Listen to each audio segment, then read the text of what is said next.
देख रहे हैं प्राइम टीवी और मैं हूं आपके साथ मुस्कान अजमानी। बुलेटिन की शुरुआत बड़ी खबर से होगी, जहां फिलिस्तीन के आतंकी संगठन हमास ने 7 अक्टूबर को इजरायल पर 5000 रॉकेट दागे, फिर जमीन, समंदर और आसमान से इजरायल में घुसपैठ तक कर दी। साथ ही सैकड़ों इजरायली नागरिकों को बंधक भी बना लिया गया, जिसके बाद लगातार मौतों का आंकड़ा बढ़ता जा रहा है। वहीं इजरायल ने भी हमास पर पलटवार किया, जिसके बाद लगातार हालात बिगड़ते जा रहे हैं, जिसका असर अब प्रदेश समेत अलग अलग देशों में भी देखने को मिल रहा है। बता दें कि लखनऊ के बड़े इमामबाड़े की आसिफी मस्जिद में मजलिस उलेमाए हिंद की ओर से फिलिस्तीन की हिमायत में जुमे की नमाज पर विशेष दुआ होगी। तो जुमे की नमाज पर आज विशेष दुआ होगी। बड़े इमामबाड़ा की आसिफी मस्जिद में इस दुआ का आयोजन होना है, जहां आज जुमे के मौके पर फिलिस्तीन की हिमायत में जुमे की नमाज के बाद एक विशेष दुआ अदा करी जाएगी। तो देखिए, लगातार जो युद्ध विश्व में छिड़ा हुआ है, जो दो देशों के बीच युद्ध छिड़ा हुआ है, या यूं कहे कि एक देश और एक आतंकी गुट के बीच जो युद्ध छिड़ा हुआ है, उसका असर अब अलग अलग देशों पर भी पड़ने लगा है। तो वहीं भारत की अगर हम बात करें तो भारत में भी तमाम नेताओं की प्रतिक्रिया इस पूरे युद्ध पर सामने आ रही है। इसी बीच प्रदेश की राजधानी लखनऊ में बड़े इमामबाड़े की आसिफी मस्जिद में एक विशेष दुआ का आयोजन होना है। फिलिस्तीन की हिमायत में जुमे की नमाज के बाद इस दुआ को पढ़ा जाएगा। बड़े इमामबाड़े में इसका आयोजन होना है, जहां मजलिस उलेमा हिंद की ओर से दुआ होगी।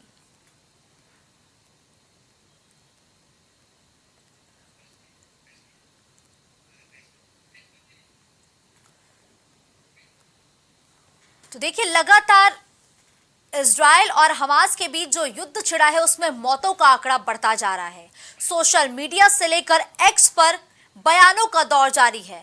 कोई फिलिस्तीन के समर्थन में है, कोई हमास के समर्थन में है, तो कोई इजरायल के समर्थन में है।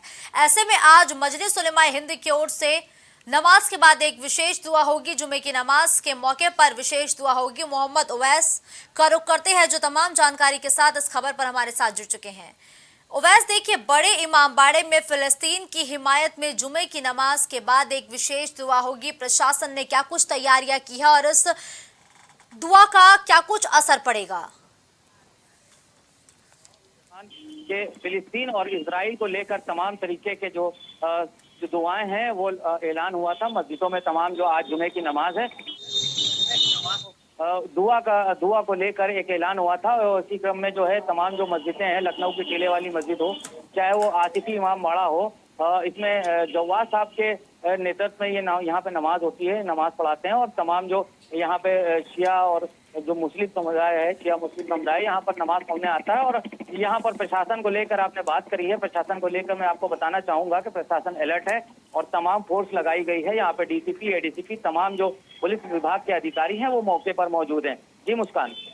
लेकिन देखिए उवैस, जिस तरीके से लगातार दो गुटों में देश अब बढ़ चुका है, कुछ देश इजरायल का समर्थन कर रहे हैं, कुछ देश हमास का समर्थन कर रहे हैं। ऐसे में फिलिस्तीन की हिमायत में जुमे की नमाज क्या कोई नेगेटिव संदेश नहीं देगी क्या? क्योंकि नागरिक तो दोनों ही देशों के मारे जा रहे हैं, चाहे वो फिलिस्तीन हो चाहे वो इजरायल हो। ऐसे में हमास और फिलिस्तीन के लिए इतना सॉफ्ट कॉर्नर क्यों है?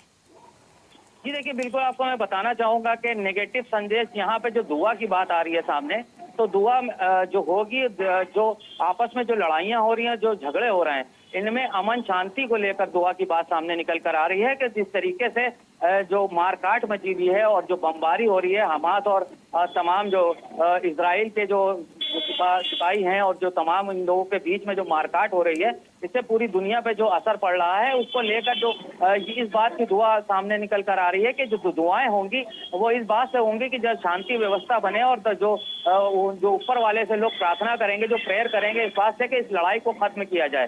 जी मुस्कान। लेकिन उवैस, देखिए, फिलिस्तीन की हिमायत की भी बात सामने आ रही है कि फिलिस्तीन की हिमायत में भी इस दुआ में जिक्र किया जाएगा।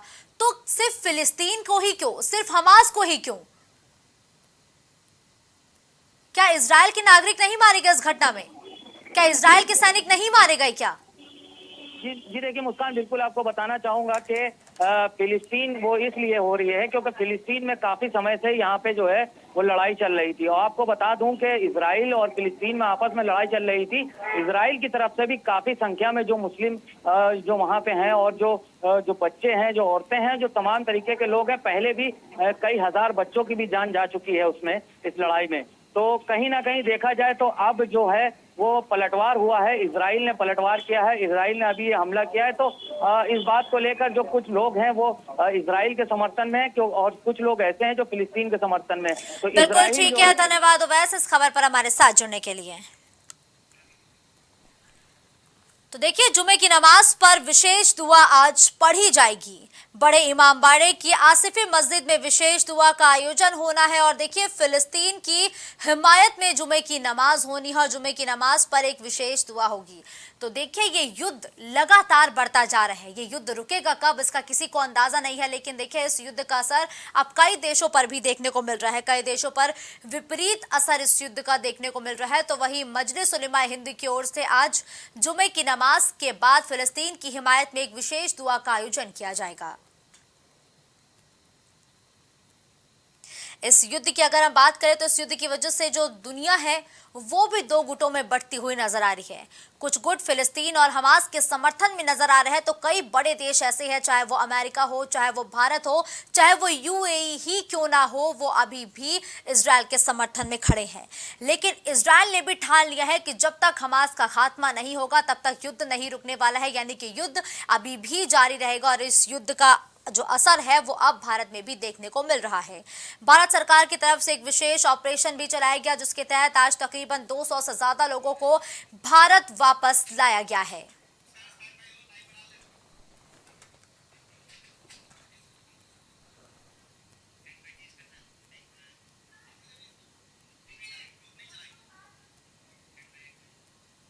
तो देखिए, इजराइल और हमास के बीच जो युद्ध छिड़ा हुआ है वो लगातार जारी है। दोनों देशों के बीच की जो स्थिति है वो काफी गंभीर बनी हुई है और लगातार इजराइल की तरफ से यही दावा किया जा रहा है कि हमास ने इजराइल के कई नागरिकों को बंधक बना लिया है और इजराइल ने कड़े तौर पर यह संदेश दिया है कि जब तक हमास हमारे देश के नागरिकों को बंधन से मुक्त नहीं करता है तब तक ये युद्ध नहीं रुकने वाला है। और इजराइल की तरफ से वहां के प्रधानमंत्री ने भी साफ तौर पर, यानी कि नेतन्याहू भी ये साफ कर चुके हैं कि जब तक हमास का खात्मा नहीं होगा तब तक ये युद्ध रुकने वाला नहीं है। अगर इस युद्ध की अगर हम बात करें तो इस युद्ध की वजह से जो दुनिया है वो दो गुटों में बटी हुई है, ये लगातार हम जिक्र कर रहे हैं, जिसका खामियाजा भी पूरी दुनिया को भुगतना पड़ रहा है। यूएई, भारत और अमेरिका की बात करें तो ये तीनों देश है जो इस वक्त इजराइल के समर्थन में खड़े हैं। प्रधानमंत्री नरेंद्र मोदी भी खुद इस युद्ध पर अपनी नजर बनाए हुए हैं, लगातार नेतन्याहू से संपर्क स्थापित कर रहे हैं। साथ ही साथ इजराइल को लगातार भारत की तरफ से ये भरोसा दिलाया जा रहा है कि इस मुश्किल घड़ी में भारत और भारत का हर एक नागरिक इजराइल के समर्थन में खड़ा है। तो वही पाकिस्तान, चाइना और रूस जैसे कई ऐसे देश हैं जो आतंकी संगठन हमास का समर्थन कर रहे हैं। हमास ने इस युद्ध की शुरुआत सबसे पहले की थी। हमास ने सबसे पहले जो इजराइल है वहां पर रॉकेट दागे थे, तकरीबन 5000 की संख्या में रॉकेट दागे गए थे। इसके बाद घुसपैठ की कोशिश की गई, ताबड़तोड़ इजरायली नागरिकों को ताबड़तोड़ गोलियों बरसाई गई, उनको अपना शिकार बनाया गया और यहां से इस युद्ध की शुरुआत हो चुकी है। ये पहली बार ऐसी स्थिति देखने को मिली थी जब हमास ने खुल के इजराइल पर ताबड़तोड़ वार किए थे और अब ये युद्ध लगातार जारी है। यह युद्ध कब रुकेगा किसी को अंदाजा नहीं है, यह युद्ध कहां रुकेगा इसका किसी को भी अंदाजा नहीं है। लेकिन इस युद्ध के बाद की जो तस्वीरें सामने आ रही है वो दोनों ही देश की हालत को बखूबी बयां करती हैं। इजराइल में इस वक्त मौतों का अंबार लगा हुआ है, लाशों का अंबार लगा हुआ है। तो वही अगर हमास और फिलिस्तीन की बात करें तो वहां पर भी मौतों का जो भयावह मंजर है वो देखने को मिल रहा है। मौत का दौर लगातार जारी है और ये जो युद्ध है इसका असर अब पूरे विश्व पर पड़ने लगा है, यानी कि वैश्विक स्तर पर अब इस युद्ध का असर देखने को मिल रहा है। इस युद्ध के बीच प्रतिक्रियाएं भी सामने आई है, एक बार आपको प्रतिक्रिया सुनाते हैं। जिसकी तरफ तकरीबन 16-17 महीने रुक करके आप सल्लल्लाहु अलैहि वसल्लम और आपके सहाबाए किराम ने नमाज़ें अदा की है। इसी वजह से इस बैतुल मुक़द्दस को कितने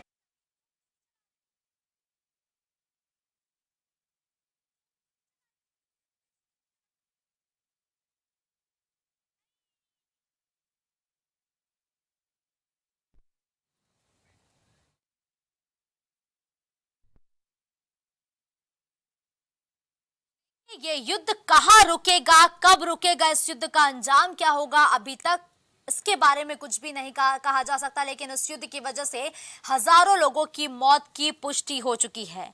इजरायल की सेना ने आखिरकार इस बात को स्वीकार लिया है कि वो 7 अक्टूबर को हुए हमास के हमले को रोकने में नाकामयाब रहा है।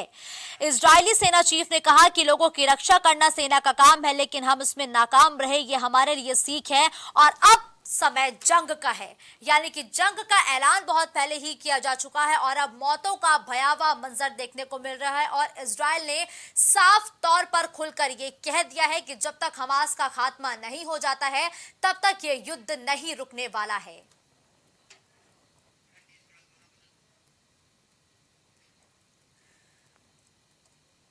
तो देखिए, इजरायल ने गाजा के लोगों से कहा है कि वो गाजा सिटी को खाली कर दे, क्योंकि अगले 24 घंटे में वादी गाजा में रहने वाले फिलिस्तीनी वहां से हट जाएं। वहां रहने वाले लोग उनके दुश्मन नहीं है, वो केवल हमास का खात्मा करना चाहते हैं। तो देखिए, लगातार इजरायल की तरफ से फिलिस्तीनियों से यह अपील भी की जा रही है कि जो भी गाजा पट्टी में फिलिस्तीनी रह रहे हैं वो फिलहाल गाजा पट्टी से हट जाए, क्योंकि इजरायल का जो मुख्य फोकस है, जो मेन फोकस है, वो फिलहाल हमास का खात्मा है और वो हमास का खात्मा करने के लिए ही अगले 24 घंटे में और ताबड़तोड़ हमले करने वाला है गाजा पट्टी पर। लेकिन उससे पहले इजरायल ने ये अलर्ट जारी करते हुए फिलिस्तीनियों से अपील की है। इजरायल के आदेश पर यूएन के प्रवक्ता ने कहा कि इस इलाके में 10 लाख से ज्यादा लोग रहते हैं, ये गाजा की आधी आबादी है। इन्हें इतने कम समय में वहां से हटने का आदेश देना उनकी जिंदगी से खिलवाड़ करने जैसा है, इससे मानवीय संकट पैदा होगा। यूएन ने अपील की है कि इजरायल इस ऑर्डर को वापस लें। प्रयागराज से पवन और जीशान अहमद आगरा से इस वक्त हमारे साथ जुड़ चुके हैं इस खबर पर ज्यादा जानकारी के लिए। सबसे पहले पवन से सवाल लेते हुए, पवन देखिए, इस वक्त जुमे की नमाज हो रही है और कई मस्जिदें ऐसे हैं जहां पर फिलिस्तीन के समर्थन में, या यूं कहे कि फिलिस्तीन के जो फिलिस्तीनी हैं उनके मारे गए लोगों के समर्थन में आज एक विशेष दुआ पढ़ी जाएगी। इसके लिए क्या इंतजाम प्रशासन की तरफ से किए गए हैं? कितना मुस्तैद प्रशासन मस्जिदों के बाहर नजर आ रहा है? पवन जी बिल्कुल, देखिए जिस तरीके से इजराइल हमले के बाद से लगातार पूरे प्रदेश में आज अलर्ट है। और अगर अब प्रयागराज की बात करें तो प्रयागराज संगम नगरी कही जाती है और संगम नगरी पूरे विश्व में विख्यात है। लेकिन आज जिस तरीके से पूरे प्रयागराज में जगह जगह चप्पे चप्पा पर पुलिस की टीमें दिख रही हैं, अगर हम तस्वीरों की बात करें, हम तस्वीरें आपको दिखाएंगे। ये प्रयागराज का चौक एरिया और ये जामा मस्जिद है। देखिए यहाँ पर माहौल जो वो पूरी तरीके से एकदम शांत है। तमाम जो पुलिस के अधिकारी है उनकी भी यहाँ पर चहलकदमी देखी जा रही है। हालांकि अगर जिस तरीके से ये कयास लगाए जा रहे थे कि शहर में तमाम तरह की तस्वीरें देखने को मिल सकती है, लेकिन अगर हम तस्वीरों की बात करें तो जिस तरीके से संगम नगरी प्रयागराज को गंगा जमुनी तहजीब की मिसाल दी जाती है और कहा जाता है, तो तस्वीरें साफ तौर पर आपको दिख भी रही होंगी कि देखिए ये सबसे भीड़ भाड़ वाला इलाका है और ये चौक का जामा मस्जिद है। जिस तरीके से हर यहाँ पर जुमे की नमाज के दौरान हजारों लोगों की भीड़ नजर आती है। लेकिन अगर हम आज की बात करें तो तस्वीरें एकदम साफ तौर पर आपको नजर आ रही होंगी। और चूंकि हम सड़क के इस पार है, अगर हम तस्वीरों की बात करें तो इस जामा मस्जिद के अंदर हजारों लोग जो है नमाज पढ़ रहे हैं, दुआ कर रहे हैं। लेकिन जिस तरीके से आज सुबह से ये कहा जा रहा था, पूरे प्रदेश में अलर्ट जारी है कि जुमे की नमाज के बाद एहतियातन पुलिस की टीमों को लगाया जाए, तो निश्चित रूप से प्रयागराज की जो तस्वीरें हैं वो साफ तौर से एकदम शांतिपूर्ण नजर आ रही हैं। और जिस तरीके से पूरे शहर की अगर हम बात करें तो हर स्थानों पर जो पुलिस की टीमें हैं वो लगातार गश्त कर रही हैं। तो ऐसे में पूरे प्रयागराज की जो तस्वीरें वो साफ तौर पर जो है एकदम शांतिपूर्ण नजर आ रही है। ठीक है, यानी कि पवन माना जाए कि प्रयागराज में जो स्थिति है वो शांतिपूर्ण है, पुलिस प्रशासन लगातार मुस्तैद है। अब रुक करते हैं सीधा जीशान का, जो आगरा से इस वक्त हमारे साथ जुड़ चुके हैं। जीशान देखिए, आगरा को लेकर यही कहा जाता है कि यह मुस्लिम बाहुल्य इलाका है और साथ ही साथ अगर हम वैश्विक स्तर पर नजर डालें तो देखिए एक देश और एक आतंकी संगठन के बीच इस वक्त युद्ध छिड़ा हुआ है। ऐसे में लखनऊ में मजलिस उलेमा हिंद की ओर से फिलिस्तीनियों के समर्थन में कहीं ना कहीं एक विशेष दुआ देखने को मिलेगी। क्या ऐसी कोई घोषणा या ऐसी कोई अपील ताजनगरी आगरा में भी की गई है? क्या जुमे की नमाज के बाद कोई विशेष दुआ पढ़ी जाएगी क्या? जीशान मुस्कान, बिल्कुल मैं आपको बता दूं, जो 7 अक्टूबर से इजराइल और जो गाजा है उसके बीच में युद्ध चल रहा है, वहीं जो तमाम दुनिया और देश में इस तरीके की युद्ध को लेकर फिलिस्तीन की दुआओं के लिए मुस्लिम समाज के द्वारा एक विशेष दुआ का ऐलान किया गया था कि जुमे की नमाज के बाद एक विशेष दुआ फिलिस्तीनियों के लिए की जाएगी। तो वहीं अगर आपको बता दें कि देश ही नहीं पूरे प्रदेश में इस तरीके जो इजराइल और इसके युद्ध को लेकर विशेष दुआओं को लेकर अगर बात कही जाए तो पूरे देश में अलर्ट जारी कर दिया है। इस वक्त हम मौजूद हैं आगरा का मंटोला क्षेत्र जो मुस्लिम बहुल क्षेत्र कहलाता है। आगरा की शाही जामा मस्जिद है। यहाँ पर अगर हम बात करें पुलिस प्रशासन की तो यहाँ पर पुलिस प्रशासन भी मुस्तैद है और ये शाही जामा मस्जिद है। बड़ी संख्या में यहाँ पर मुस्लिम समाज के लोग नमाज पढ़ने आते हैं। जो देश में चर्चा चल रही थी कि जुमे की नमाज के बाद फिलिस्तीनियों के लिए एक विशेष दुआ की जाएगी, आगरा में इस तरीके की कोई दुआ का जो ऐलान है वो नहीं देखा जा रहा है। वहीं अगर हम प्रशासन की बात करें तो प्रशासन ने सुबह से ही यहाँ पर अलर्ट कर दिया था। सभी जो बड़ी मस्जिदें हैं, बड़ी मस्जिदों में पुलिस प्रशासन की मुस्तैदी देखी जा रही है। वहीं जो मुस्लिम जो बहुल क्षेत्र है वहां पर भी पुलिस प्रशासन की मुस्तैदी देखी जा रही है। जी ठीक है, यानी कि जिशान अगर हम आगरा की बात करें तो यहाँ पे पुलिस प्रशासन पूरी तरीके से मुस्तैद है। वापस एक बार रुख करते हैं पवन का। देखिए पवन, प्रशासन तो मुस्तैद है, बड़ी बड़ी मस्जिदों के बाहर जो एरिया है उसको छावनी में तब्दील किया है, लेकिन क्या कोई ऐसी अपील प्रयागराज में की गई है क्या कि फिलिस्तीनियों के समर्थन में नमाज अदा की जाएगी, विशेष दुआ पढ़ी जाएगी?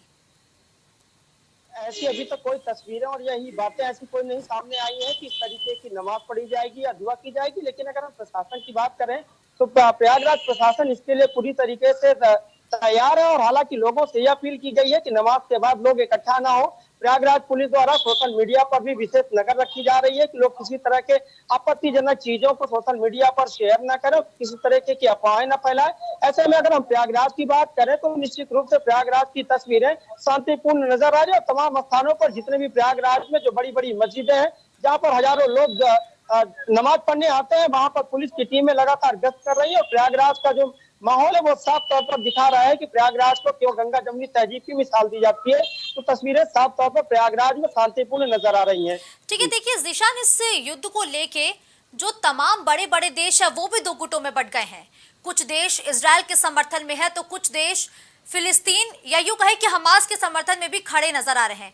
क्या आगरा में भी दो गुटों में मुस्लिम समाज बटा हुआ नजर आता है क्या इस युद्ध के बाद?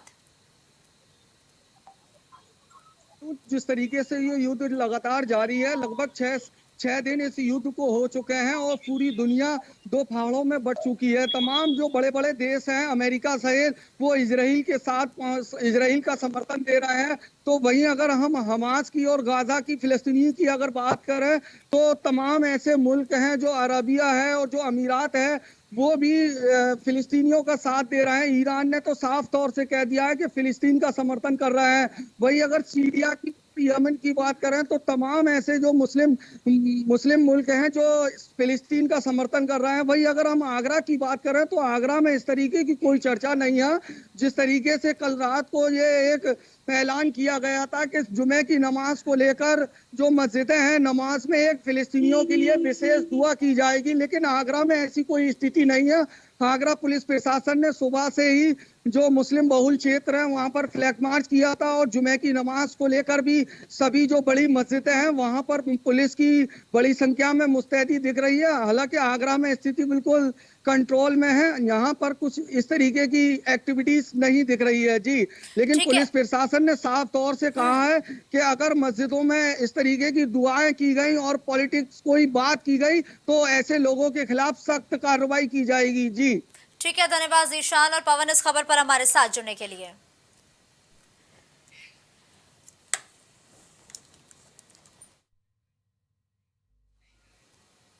खबर कानपुर से है, जहां बर्रा थाना क्षेत्र के बर्रा स्थित ओरिएंटल हॉस्पिटल में डॉक्टर की लापरवाही से गर्भवती महिला की जान चली गई। बताया जा रहा है कि मृतक के परिजनों को बिना जानकारी दिए डॉक्टर ने गर्भवती महिला को ऑपरेशन कर दिया और ऑपरेशन के दौरान जब गर्भवती महिला की मौत हो गई तब डॉक्टर्स मौके से फरार हो गई, जिसके बाद मृतक के परिजनों ने पुलिस को मामले की जानकारी दी और डॉक्टर पर गलत इलाज करने का भी आरोप लगाया गया है। साथ ही मृतक के परिजनों ने शव रखकर जमकर हंगामा किया। तो देखिए, ऑपरेशन के दौरान गर्भवती महिला की मौत हो गई है। डॉक्टर्स की बड़ी लापरवाही से यह हादसा हुआ है। परिजन लगातार ओरिएंट हॉस्पिटल पर यह आरोप लगा रहे हैं कि डॉक्टर की लापरवाही की वजह से गर्भवती महिला की मौत हुई है और गर्भवती महिला की मौत के बाद डॉक्टर्स मौके से फरार हो गए। वहीं अब पुलिस इस मामले की जांच पड़ताल भी करती हुई नजर आ रही है।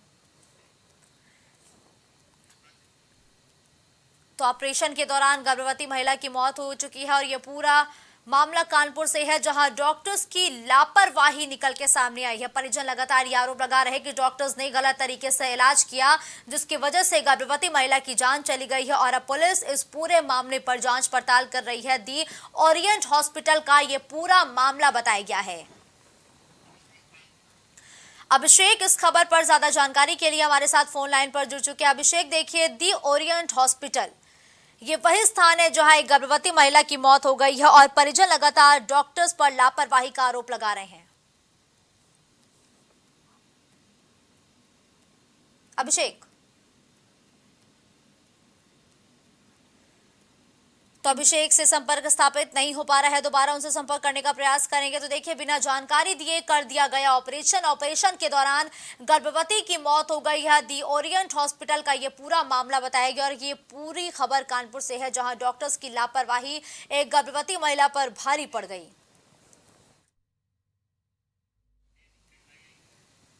अगली खबर आगरा से है, जहां बाह तहसील के तहसीलदार और नायब तहसीलदार पर देर रात खनन माफियाओं के गुर्गों ने हमला कर दिया। बताया जा रहा है कि अवैध खनन की सूचना पर तहसीलदार टीम के साथ जैतपुर थाना क्षेत्र के गांव नहटौली पहुंचे। इस दौरान खनन माफिया के गुर्गों ने ट्रैक्टर और जेसीबी से तहसीलदार की जीप में टक्कर मारकर कुचलने का प्रयास किया, जहां ट्रैक्टर और जेसीबी की टक्कर से तहसीलदार की गाड़ी क्षतिग्रस्त हो गई और जान बचाने के लिए तहसीलदार और नायब तहसीलदार गाड़ी से निकले तो हमलावरों ने लाठी डंडों से हमला बोला। इसमें तहसीलदार गंभीर रूप से घायल हो गए और राजस्व टीम और तहसीलदार ने खेतों की तरफ दौड़कर अपनी जान बचाई। वहीं सूचना पर पहुंची पुलिस ने घायल तहसीलदार को बाह के सामुदायिक स्वास्थ्य केंद्र में भर्ती कराया। साथ ही पुलिस और राजस्व टीम ने अवैध खनन में शामिल 7 ट्रैक्टर ट्रॉली कब्जे में लिए हैं। नहटौली पुलिया के पास हमें सूचना मिली तो हमने गाड़ी जैसे खेत की तरफ मूव की तो वहाँ पे हमें एक मौके पर मिट्टी भरा ट्रैक्टर हमें मौके पर मिला और जैसे हमने कुछ दूरी पर देखा तो एक जेसीबी हमसे भाग रही थी, तो जेसीबी को जैसे पीछा किया तो जेसीबी ने बैक करके हम पे हमला किया। हमने जान बचाकर खेत में अपनी जान बचाई कूद के। उसी जान बचाने पे मैं क्षतिग्रस्त हुआ, चोटिल हुआ और जेसीबी के माध्यम से मुझे मारने का पूरा प्रयास किया गया। अब औरैया से खबर है, जहां दिव्यापुर के वीर अब्दुल हमीद नगर मोहल्ला निवासी मजदूर के 4 साल में 3 बच्चों की बुखार से मौत हो गई, जिससे इलाके में हड़कंप मच गया। जहां दिव्यापुर कस्बे निवासी मजदूर संतोष वर्मा ने बताया कि 4 साल में उनके 3 बच्चों की बुखार की वजह से मौत हो गई है। वही संतोष वर्मा ने आगे बताया कि 2019 में 7 महीने के बेटे की मौत हुई थी, जिसके बाद 2022 में 9 महीने के एक और बेटे की मौत हो गई और साल 2023 में 1 साल के बेटे की मौत बुखार की वजह से हो गई। फिलहाल मौके पर पहुंची स्वास्थ्य विभाग की टीम ने मामले की जांच पड़ताल शुरू कर दी है। दिव्यापुर के वीर अब्दुल हमीद नगर में गए, जहां पे जानकारी ये मिली कि जो 3 बच्चे थे उसमें से एक बच्चा 2019 में ख़त्म हुआ था, दूसरा बच्चा 2022 में और तीसरा बच्चा अभी कल के दिन 11 तारीख को ख़त्म हुआ है, लगभग 2 बजे के आसपास। बच्चे के परिवार से हमने जानकारी ली तो बच्चे को 9 तारीख को तेज़ बुखार आया था और वो लोग बिना किसी चिकित्सक की सलाह के। मोहल्ला कौन सा आपका? मोहल्ला वीर अब्दुल हमीद नगर। जी। मेरे 3 बेटे एक्सपायर हो चुके हैं 4 साल के अंतराल में। काहे से खत्म हुए ये? बुखार आने के कारण 2 दिन में ख़त्म हो जाते हैं। अच्छा, तो आपके अभी आपका बेटा कब खत्म हुआ है? कल ही का एक्सपायर हो गया कानपुर में। कल? उसकी उम्र कितनी? खबर रायबरेली से है, जहां डलमऊ में एसडीएम और अपर पुलिस अधीक्षक ने मां दुर्गा की प्रतिमाओं के लिए निर्धारित विसर्जन स्थलों का जायजा लिया, जहां जिम्मेदार अधिकारियों को साफ सफाई समेत विभिन्न व्यवस्था ठीक करने और विसर्जन स्थल पर मजिस्ट्रेट के साथ ही पुलिसकर्मियों को मुस्तैद रहने के निर्देश दिए। बताया जा रहा है कि दुर्गा पूजा में मूर्तियों के शांतिपूर्ण और सुरक्षित तरीके से विसर्जित किए जाने को लेकर अपर जिलाधिकारी और अपर पुलिस अधीक्षक नवीन कुमार सिंह ने डलमऊ गंगा घाट का निरीक्षण किया, जहां अपर जिलाधिकारी ने मातहतों को घाटों के किनारे साफ सफाई रखने और बैरिकेडिंग लगाने का निर्देश दिया है।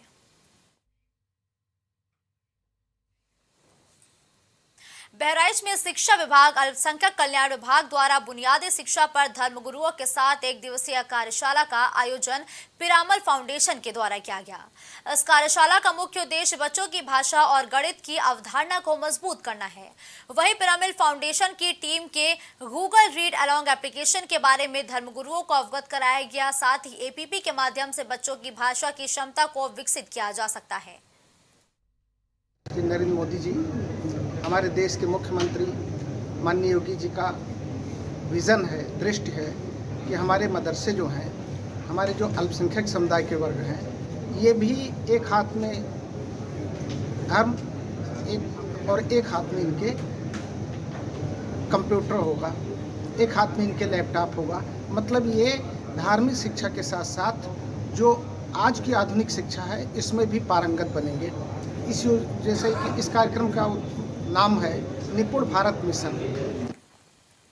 प्रदेश में डेंगू का कहर लगातार बढ़ता जा रहा है। जहां गोंडा में डेंगू से फार्मासिस्ट समेत 2 की मौत हो गई, जिसके बाद मरीजों की संख्या बढ़कर 100 के पार पहुंच गई। वहीं डेंगू के बढ़ते मरीजों की संख्या से मेडिकल कॉलेज के डेंगू वार्ड में मरीजों की संख्या लगातार बढ़ती जा रही है, जिनका इलाज जारी है।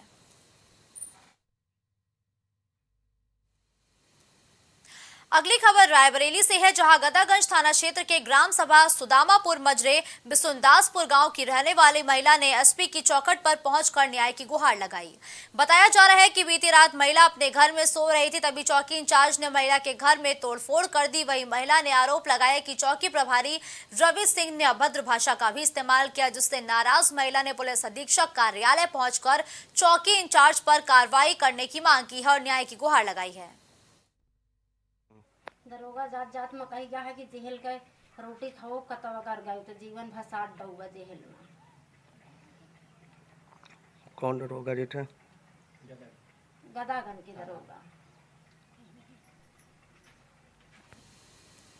खबर लखनऊ से है, जहां ठाकुरगंज थाना क्षेत्र में पुरानी रंजिश को लेकर देर रात 3 युवकों ने एक युवक पर गोली चला दी, जिसमें हिमांशु नाम के युवक की कंधे पर गोली लगी है। जहां सूचना पर पहुंची पुलिस ने घायल को ट्रॉमा सेंटर में भर्ती कराया और परिजनों ने पुलिस से 3 नामजद के खिलाफ मुकदमा भी दर्ज कराया है।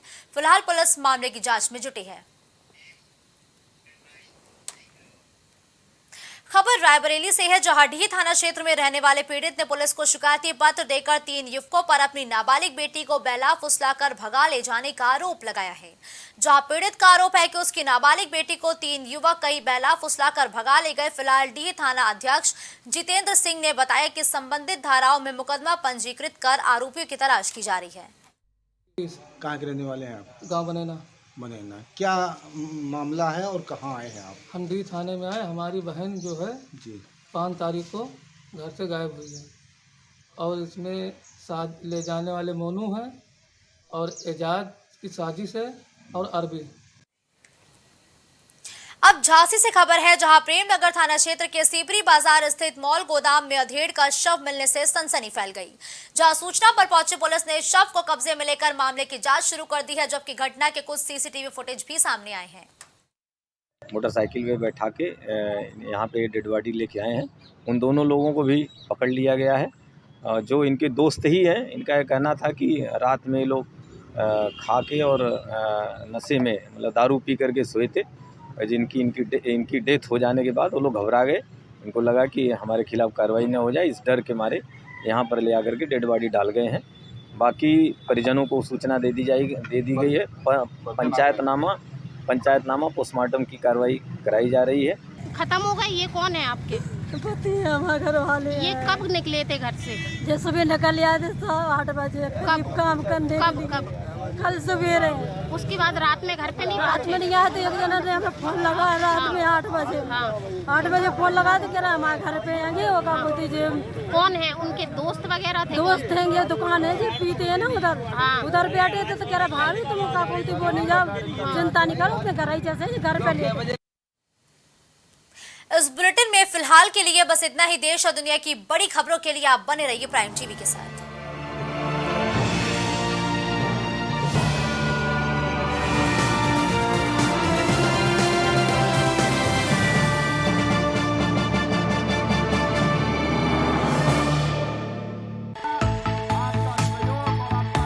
कुछ भाव पुष्प आप देख रहे हैं प्राइम टीवी, सच साहस सरोकार।